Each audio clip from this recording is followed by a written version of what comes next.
Salut à tous, ici Najim Barika pour Interview. Alors aujourd'hui nous sommes à Avignon, à la concession Seat Mazda et j'attends deux invités. Ils ont fondé la société La Vape du Sud. J'en dis pas plus, ils vont peut-être arriver.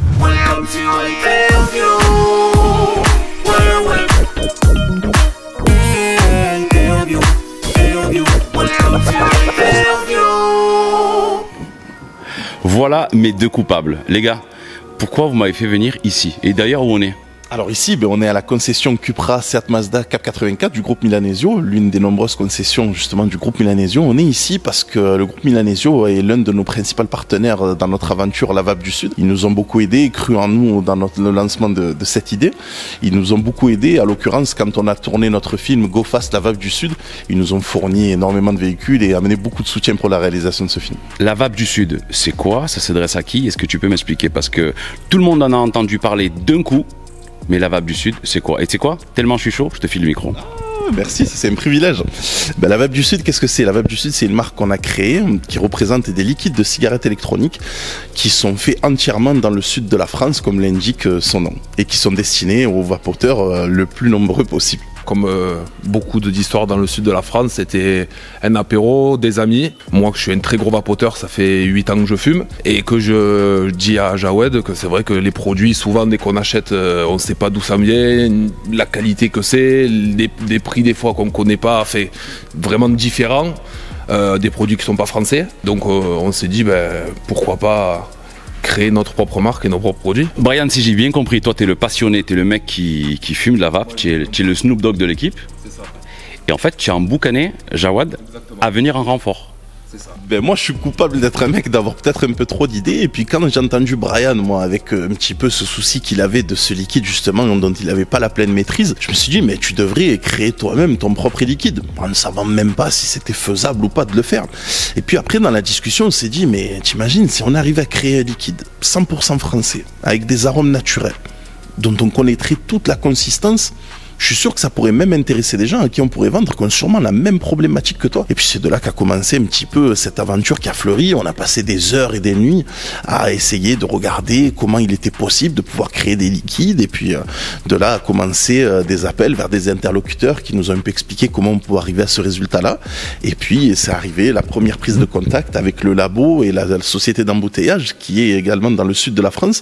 Et justement, comme ils sont situés dans le sud de la France, c'est devenu comme une évidence le nom de notre marque qui est arrivé comme ça, et puis on a dit tout est fait dans le sud de la France, ça va devenir La Vape du Sud, made in sud de la France. Le labo, la fabrication, tout est fabriqué chez nous dans le 84. La partie embouteillage est fait ici dans le 84, la partie élaboration labo est fait dans le 06. Comment ça se passe? Ça passe par différents processus, si tu peux me le détailler. Ce qui se passe, c'est que d'abord on a la conception de tous ces produits qui est fait par un labo. C'est reçu dans la société d'embouteillage qui est ici même dans le Vaucluse, qui ensuite met justement en bouteille dans des petites ou grandes fioles selon le conditionnement qu'on veut. C'est fait par une machine qui est semi-automatisée, qui justement remplit les bouteilles, met les bouchons et puis leur fait un sertissage pour avoir une fermeture. Et ensuite c'est mis en boîte et préparé à être expédié à tous nos clients et futurs clients. L'équipe, moi j'ai une question. La Vape du Sud, je suis allé sur le site, mais il y a 1 milliard de goûts. Comment vous faites? Il y a même un goût Malabar. Il y a un goût Bubblegum. Il y a un goût Nutella. Vous allez faire le goût tacos bientôt ou pas? Le goût tacos, pourquoi pas, on pourrait y penser. En plus, Brian, il est très friand du tacos mâché. Je suis pas sûr qu'on arrive à mettre toutes les sauces qu'il met dans ces tacos, mais on pourrait y arriver. On a essayé de faire un panel de goûts qui ressemble beaucoup aux gens. On a fait une genre d'enquête un petit peu autour de nous, de vapoteurs, pour savoir ce qu'ils préféraient ou pas. Et de cette enquête a découlé beaucoup de choses. Et donc, du coup, on a fait 36 arômes au jour d'aujourd'hui, gamme qui va de plus en plus s'agrandir. Mais ce qui est surtout revenu de cette enquête, c'est que beaucoup de personnes étaient un petit peu surpris des fois. Ils achetaient des goûts, des arômes sans les avoir goûtés, et puis ils étaient déçus par la suite justement de ces arômes. Et nous, c'était quelque chose pour nous qui était inconcevable, parce que ces gens-là, quand ils fumaient ces produits, ils disaient non mais attends, moi j'ai acheté de la fraise et puis finalement ça a un goût d'un truc qui est pas forcément ça. Et puis ils laissaient tomber la vapote, et des fois ils retournaient même vers de la cigarette classique parce qu'ils n'avaient pas exactement ce qu'ils voulaient. Et là encore, on a encore germé une idée de faire justement une mallette d'essai complètement aseptisée avec tous nos parfums et nos goûts à l'intérieur et nos arômes. Une mallette dans laquelle on trouve une cigarette électronique et des embouts, justement des embouts en silicone qui sont stériles pour que les personnes puissent goûter tous les arômes qu'on ait avant même d'acheter. On va rencontrer les gens dans des salons, même parfois chez eux, on se rend directement chez eux et on leur fait goûter pour qu'ils puissent trouver le goût le plus adapté à eux, pour avoir justement le but premier de notre produit, c'est que les personnes puissent trouver un arôme qui les ressemble, dans lequel ils se reconnaissent et puis qu'ils soient véritablement sûrs de ce qu'ils vont y retrouver et ce qu'ils ont envie d'y retrouver. Brian, il déchire, Jawad. Je comprends pourquoi tu l'as chopé. La question que tout le monde se pose, vous sortez une marque de cigarette électronique faite de liquide. Mais les gars, vous avez fait un court-métrage et le pire, c'est que vous m'avez embobiné dans votre histoire. Mais j'aimerais que vous expliquiez à tous les téléspectateurs comment ça se fait que vous êtes parti sur un court-métrage, vous avez mis la barre hyper haut. Moi, j'ai eu des retours. Tout le monde m'a dit, mais c'est quoi, c'est Netflix les mecs ou quoi? C'est un petit peu un concours de circonstances, on va dire. À la base, nous, on cherchait le moyen de pouvoir un petit peu promouvoir notre produit, pour le mettre en avant, pour le faire paraître aux gens qu'on a tout autour de nous, pour le présenter un peu à tous ces gens. Et puis, on avait le lancement de notre site internet. Alors, on a dit, on va faire un petit court-métrage pub, mais qui, à la base, devait durer 30-45 secondes. On savait pas exactement comment l'annoncer. Et puis, du coup, on a fait appel à l'homme aux 1000 idées. Najim Barika, on le connaît bien. Il a souvent une casquette coupable sur lui, tu le connais bien. Et puis, il nous dit, mais pourquoi pas un go fast? Et puis, de là, les idées se sont emballées. Un go fast.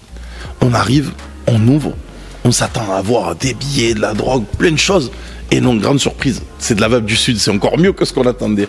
Et puis du coup, on a laissé notre imagination prendre part à tout ça. Et puis d'un petit film, comme je vous dis, qui devait durer 30-45 secondes pour annoncer l'ouverture d'un site internet, ça a fini un court-métrage de presque 4 minutes qui a fait près de 10 000 vues en 24 heures et puis qui continue à en faire. Sur Facebook, il a fait plus de 10 000 vues, c'est vraiment bien lancé. Ça allait tellement loin que les gens, ils nous demandent la suite. Et ça, c'est un petit peu plus compliqué.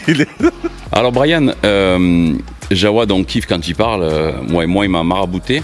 Est-ce que tu as des retours de tous vos vapoteurs, des gens, parce que toi tu es le professeur Folding de la vape, tu connais tout, et en plus tu vapotes de ouf, hein. Quand on était sur le tournage, j'ai vu les fumées que tu faisais, t'as une cheminée mon pote.